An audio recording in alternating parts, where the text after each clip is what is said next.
Hello and a warm welcome to Voice of Russia's political discussion program, Debating Russia. I'm Peter Lavelle. The American President Barack Obama says he wants to obliterate ISIS without the help of Iran or Assad, and he doesn't want to offend the region's Sunnis. This is a tall order. Are there any other ways in dealing with ISIS? To discuss this and more, we're joined by Saad Jawad. He's Senior Visiting Fellow at the Middle East Center, London School of Economics. And we also have Kamal. He's a Fellow for Middle East Regional Defense and Security at the Institute for Statecraft, an advisor to the British military on Syrian affairs. And sitting here with me in Moscow is Mark Sleboda. He is an international affairs and security analyst. If I could go to Professor Jawad, how would you characterize the approach that Mr. Obama has and his allies in dealing with ISIS? Because in American foreign policy, it seems, since the end of the Cold War at least, Washington just only sees nails, so it just acts like one big hammer. Well, Washington also only makes problems and unsettled areas and leave. This we have seen in Afghanistan, in Iraq, in Libya, and of course we are seeing now with Syria and Iraq. I think his approach of concentrating on bombing ISIS is not affecting ISIS that much. Yes, it is slowing its advances, but it has not removed it from areas where it is very well entrenched, like Mosul, like Hasaka, or Aleppo, around Aleppo, Raqqa, and other areas. He claims that or the American military claim that there were 4,100 stories against ISIS, but ISIS advancing against areas like Ain al-Arab in the north, and the Turkish army is alarmed at these moves. I don't think this policy will be successful unless he comes to the conclusion that without the help of the Syrian army and I want to go down that path in a second. Mm-hmm. Exactly. It's where I want to go, because I want to talk about alternatives. If I can go to Kamal, it seems, looking at Afghanistan all the way to the present, and we have everything in between, we have Iraq and we have Libya, it's always the same policy, it's just a different target. That seems to be correct. In Afghanistan, actually, in the first 2 years of the war, between 2001 to 3, the Americans were relatively successful because their airstrikes they carried out were then coordinated with the locals, the Northern Alliance. So they were very successful in overthrowing the Taliban within 2 years, and there was no Taliban up until 2004. But the problem was that then they made it into a nation building and making Afghanistan into a state. So as soon as they moved from fighting the Taliban into state building, they failed. And that's, I think, and then the Iraq war started. And similarly in Iraq, it didn't work. And currently, I think they've gone for the wrong allies. I think the airstrikes already we've seen in the first week, there's been backlash in Saudi Arabia against the Saudi Air Force. They've received death threats from within Saudi Arabia. Even the photo opportunity of pictures of the Saudi prince and the Emirati female pilots, they haven't really worked. So yes, it seems to be more of the same, going in with the wrong allies on the ground or picking, the wrong regional players as well.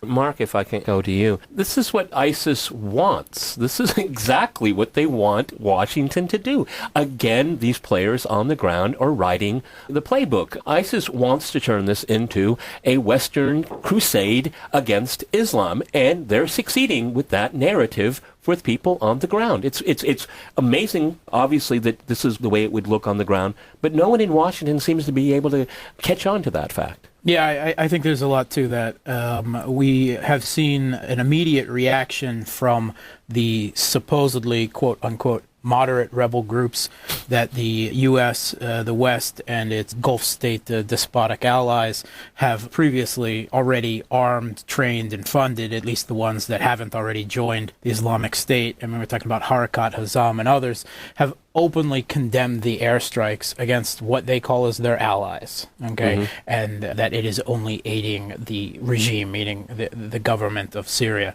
But more than that, I think there's also that one of the major goals of the Islamic State is the idea of this Islamic Caliphate. And part of that is getting rid of the Sykes-Picot British colonial lines, the idea that there is no division, that these borders drawn throughout the Middle East at the end of the British colonial area are artificial.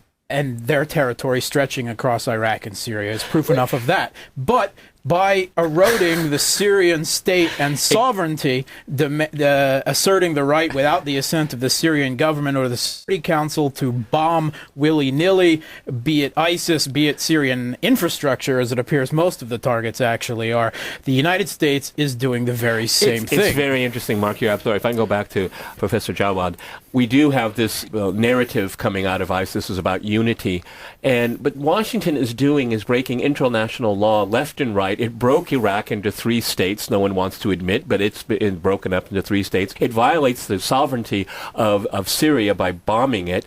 Washington is acting very much in the same way that ISIS is. It's not recognizing international law. It doesn't recognize the past, and it has a very rigid ideological approach to solving this problem. Well, as I said, the United States does what it wishes, but that they had a plan to bomb Syria before, creating the issue of the chemical weapon, and then they have failed in doing this, or failed in getting the international community approving this, or the Security Council approving this, thanks to the Russian and the Chinese veto. But now they have an opportunity to do that. I cannot understand how could they allow themselves to go into a sovereign state and bomb it and concentrate on the infrastructure of the state rather than on the ISIS forces. This is a plan, I should think, to weaken the Syrian government, weaken the Syrian regime, and hoping that their allies on the ground, like the Free Army or the other Islamic groups, which they have previously with the Gulf states supported and financed, to do the rest. But I don't think this strategy will succeed. It's very interesting that you used the word hope.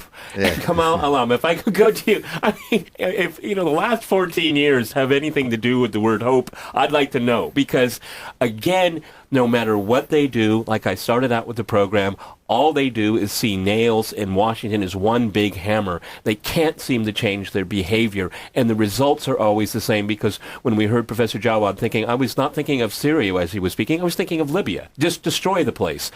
No state building, it's state destruction. Absolutely, that's true. And, with regards to ISIS and the campaigns, a lot of voices coming out from Britain, initially were trying to tell the Americans, you've got to work with Assad. And Assad's army is one of the few armies in the region which is not sectarian. A lot of the higher command are Sunnis, Christians, Druze. It's a proper professional army. Whilst if you look at the other armies in the region, like Saudi Arabia, Jordan, Bahrain, you can't even join the army if you don't come from a particular sect or a particular family.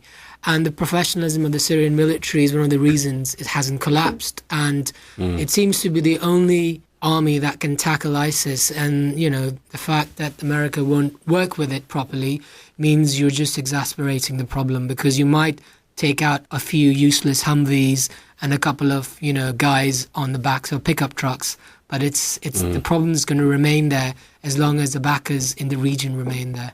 Mark, I want to go to you because what we just heard from Kamal about the military, the way it's being projected in Western media that ISIS is just the meanest, baddest, or worstest, whatever you want, a superlative, but it's because everyone else in the region is weak, just for the very reasons that Kamal just said to us about the militaries. Yeah, it's not only ISIS, and I think we're allowed a little bit more context here on the Voice of Russia than we might get in the Western media. ISIS is not simply a fundamentalist Sunni Wahhabist death cult, although there's certainly obviously a part of what they are.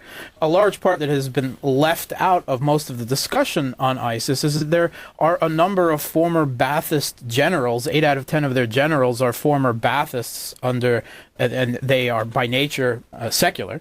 for the most part, at least their past. Most of them were in U.S. prisons in Iraq, many of them tortured. So they have motivation. They have motivation, and many of them claim that there they found religion. But also we see that where ISIS has been extremely successful, there has been a power vacuum. They have been extremely successful in areas where there is a Sunni majority that is at odds with both the former government of al-Maliki in Baghdad, and that has been part of the Syrian rebellion in the east of Syria. So they haven't really won any battlefield victories of any consequence, right? They're not a super effective fighting force, although these generals, and these former Ba'athist officers do give them an ability to actually hold territory and start to rebuild society in Mosul and other areas that they have taken. But they're not an effective fighting force. They've only gone where the population is, at least to some extent, welcoming of them, and there's a power vacuum. But if we take a look at the other hand on these Syrian rebels, the United States now says it needs to train up 15,000 Syrian moderate rebels, right, to defeat ISIS. Now, this is never mind the fact that the U.S., its despotic Gulf state allies, Turkey and others, have spent the last several years pumping tens, if not hundreds of millions of dollars into building up a moderate Syrian rebel force, supposedly, at least the ones that haven't already joined the Islamic State. And what do they have to show for it? Absolutely nothing. So, again, this is going back to Einstein's definition of insanity. How many times do we have to repeat the same thing? Professor Jawad, if we can go back to you in London, one of the things that I find quite interesting is that, echoing what Mark Sleboda said, they want to train up these quote-unquote moderates. But if we look back in Iraq, for many, many years, and tens of billions of dollars was spent on training that military and security apparatus, and look what they did. They took off their uniforms and dropped their guns. 25 billion. 25 billion, thank you, Mark. Why would we expect it would be any different with this quote-unquote mythical group of moderates in Syria? Well, the figure I have is 70 billion, just to make some corrections. Okay, all right. We can turn this into a bit betting war.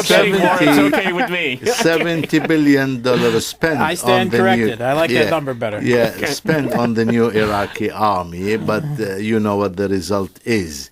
The fact is they have no intention to build a real army. This is a fact which everybody now is aware of. And by saying that they are going to train 15,000 people, they are only saying that we are going to prolong the struggle in Syria for longer and longer time. Of course, France declared the same by saying that they are supplying the opposition with the new armaments. Turkey is turning a blind eye, and Gulf states and Israel are also arming these people, but they are not realizing that all they have done has done nothing real on the ground, and the Syrian army is still standing, and Assad is still in power, and he is resisting, and he is capable of regaining some of the lands.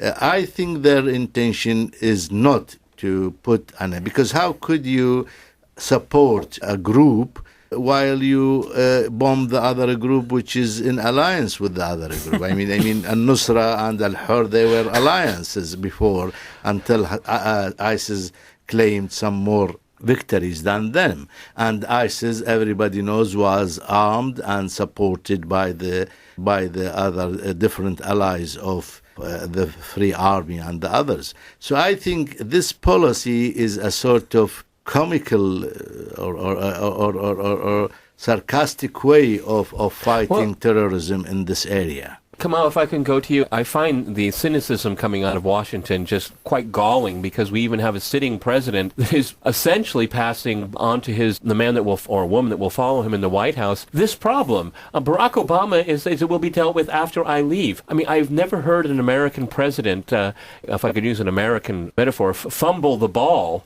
and saying, I'm not going to be held responsible for what we have created, the United States and its allies created in the region by creating the circumstances and providing the money and even training for the creation of ISIS. And also, astonishingly, just 2 days ago, he blamed the intelligence chiefs in America, and there's been a backlash in America against that, where he just passed the buck and said, look, it's the intelligence community that has let us down. We didn't see this coming.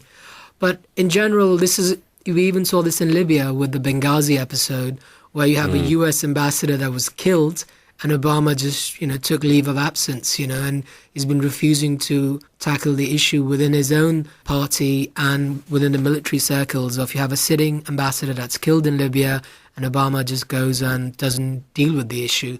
And it very much remains to be seen that what will happen in the next 2 years of his presidency with the region in such a turmoil. It just doesn't make sense. Well, it's quite interesting for a man that got a Nobel Peace Prize for doing nothing. He has bombed 7 predominantly Muslim countries while in office. Mark, you wanted to jump in. Go ahead. Yeah, it's a very good point, I think. But we have to look. It's not actually only the Obama administration. We have an entire history of whether we're talking 9/11, the events that occurred in Iraq, the events that occurred in Libya, the failures in Afghanistan, and now Syria as well. Every time the buck is passed to the intelligence community saying that they're at fault. But amazingly, no one is ever held accountable. There is no drastic reform of the intelligence community, certainly not of the CIA, that has undergone. There's no top officials being fired as a result of anything.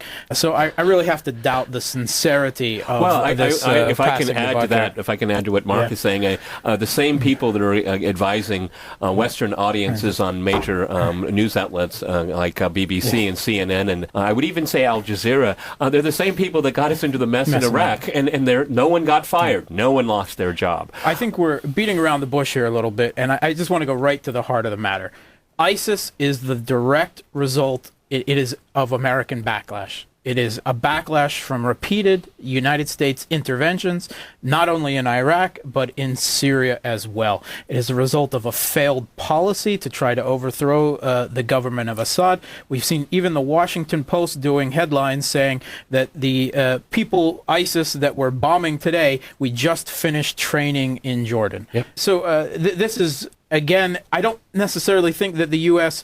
intentionally created the ISIS threat, but it's a result of their failed ideological policies for the Middle East that has gone from one administration, from one party to the next, and it's a failure of accountability within the U.S. government itself. Professor Jawad, let's talk about Syria and Iran. Logically speaking, if we were all to step back and look at what's going on right now as we speak, it should be the U.S. teaming up with Assad, with the Iranians. Hezbollah. And Hezbollah, yes. It's the Iranians and Hezbollah, the ones that are doing the fighting, the real fighting against ISIS, really, on the ground. But that's being logic. But politics isn't going to work that way. And, of course, Israel has one of the largest militaries in the world, but it's doing nothing except for undermine the stability and sovereignty of Syria. Well, the states you have mentioned have different objectives, different intentions. To tell you the truth, I believe personally that the Iranians are not totally unsatisfied with what the Americans are doing now with ISIS, because as you may know that they were about to occupy Erbil, Suleimania and Yala, and they were about to be on the borders with Iran, and this was a very big threat to the Iranians at that moment. And what the Americans did, and the bombing has at least ended this advancement and secured, between two brackets, the Iranian borders. But their main concern is that the ISIS presence in Iraq have created a buffer zone, between two brackets, between Iran and Syria. They are not allowed now to freely supply Syria with what they used to do through Iraq before. And this is their main concern now. They are trying to do something to keep the link with the Syrians. But I'm sure that as an Arab, I see that this as an Israeli objectives. The Israelis do not want the Iranians and Hezbollah to get involved in the fighting, because this will keep President Assad in power and the threat to his regime. And as you may know, President Bashar al-Assad is a great ally of Syria and Hezbollah. And Hezbollah and Iran are very strongly against, came very strongly against the Israeli state. So this is the complication. And eventually, I am sure, the Americans and the Israelis will regret what they are doing, because no matter what happens, even in the worst scenario, if ISIS and the other Islamic groups succeed in removing Bashar al-Assad, the Israelis will have another fanatical Islamic groups on their borders, and they will not be able to to fight against them, as they have failed against Hamas and against Hezbollah. And in the long run, I think the Israeli and the American strategy is very, I should say, stupid and short-sighted. Oh, and I'm sure the Saudis will, and their Of Gulf course, the friends Gulf will regret states it as are, well. but Okay. they are not that effective as the Americans and the Israelis. Kamal, it's really interesting because there's been a lot of commentary that Iran has been shut out of this process because Iran could be a very important player. In many ways, if we look at the region's history, let's say in this century, it would be a great opportunity for some kind of rapprochement between the House of Saud and the Islamic Republic. But we know that isn't going to happen. But on the other hand, Tehran is watching, just as what we heard Professor Jawad say, look at the Americans and their allies make all these horrific mistakes. I mean, they're really hurting themselves. The Iranians are just sitting back and watching it. Why should they get involved? Why should they bail out the U.S. and its allies after at least 15 years of horrific policy in that region? I think the Iranians are in a great, position where they can just sit back and watch what's going on, not just in Iraq, but also Afghanistan, where the Iranians initially helped bring Karzai into power with the Bonn Agreement. And, the government at the time of President Khatami helped the Americans in the West to bring stability to Afghanistan, only for them then to be ignored and kicked aside. And, and again, as we see the mess in Afghanistan with the Afghan army in retreat and is as much of a joke as the Iraqi army, you just see the Iranians, I think, better just to sit and watch. Interestingly, the British military here, two former defense chiefs, General Richards and General Dannett, both have come out publicly and said that we should not only support Assad, but also work with Iran, because in the long run, they work out to be better allies in bringing stability to the region. Also, the former head of MI6, Sir Richard Dalev, openly said that, the West, it's about time at least Britain should start distancing itself from some of the Gulf Arab regimes which have led to more instability, and rather work with Iran that can bring stability to the region. Well, another country, if I can go to Mark, another country that's being ignored here that could play a very important positive role is the Russian Federation. Yeah. But because of the situation in Ukraine and other issues related to a relationship Russia has with the West, that's probably not going to happen. That's a real shame. Yeah, I think the real question here is American motives, and I don't think that what's going on in Ukraine is entirely disconnected from the U.S. renewed interest to overthrow the government of Syria.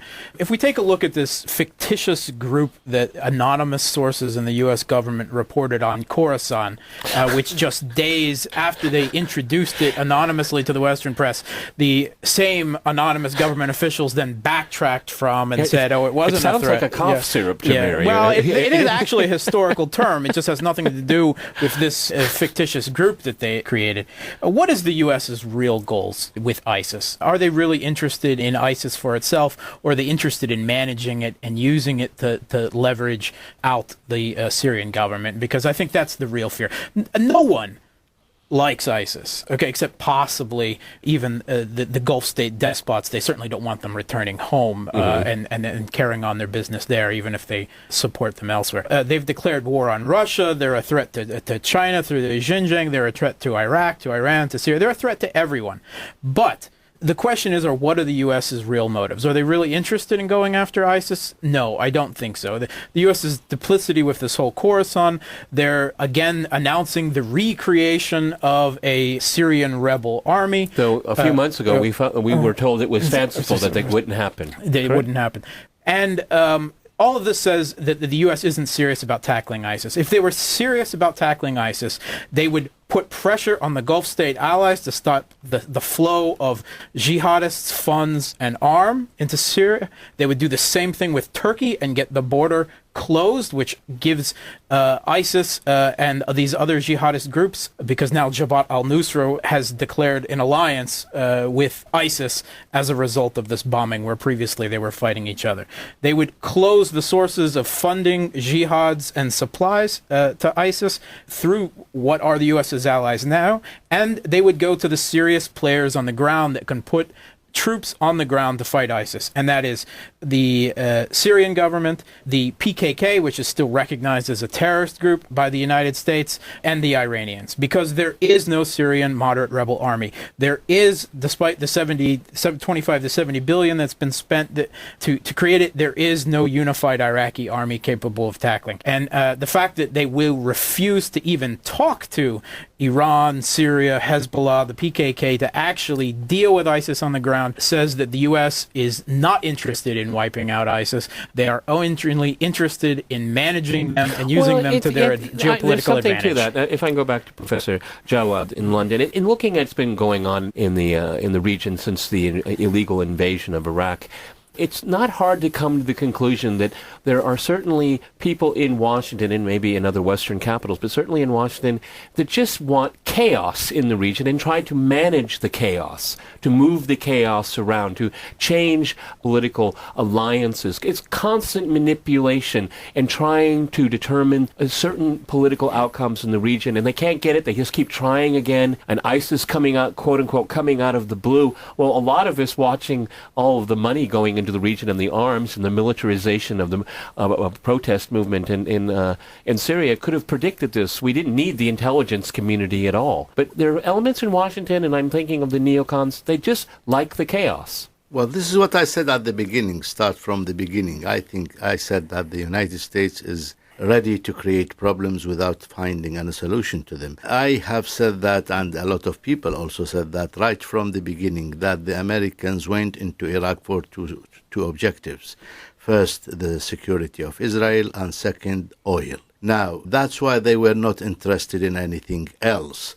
And they have neglected the public opinion. They have neglected all advices about coming out against the regime of the late President Saddam Hussein, destroying Iraq. But they have done what they did, and they have left without any sign of a new Iraqi state being built. So this is their main intention. And if you look at the recent problem, the Iraqi army was defeated in Mosul. Mosul was taken, and Tikrit was taken. A big part of Al-Anbar was taken, and all these areas create more or form more than the third of Iraq. But the American administration did not move a bit to stop this threat to the state they have created and with which they have a security and strategic treaty.